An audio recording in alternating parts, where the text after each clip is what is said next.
রহমতের নবী বলেন, মসজিদের নববীর পাশেই তো আমার হুজরা। আমি এশার নামাজ পড়িয়া কথা না বলিয়া ঘুমাইতাম। যদি আমার চোখ বন্ধ থাকতো, কিন্তু আমার অন্তরটা ঘুমাইতো না। হঠাৎ রাতের গভীরে কান্নার আওয়াজ।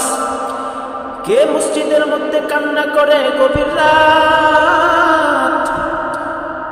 আমি আস্তে করে উঠলাম, বের হইলাম। আমার মসজিদে কে কান্না করে রাতের গভীরে? আমি নজর করিয়া দেখি জান্নাতি সাহাবী হযরত আবু বকর নামাজে দাঁড়াইয়া দাঁড়াইয়া কান্না করে।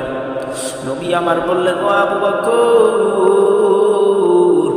নামাজে দাঁড়াইয়া রাতের গভীরে কেন কান্না করেন? আবু বকর বললেন, ইয়া রাসূলুল্লাহ, ইয়া হাবিবাল্লাহ,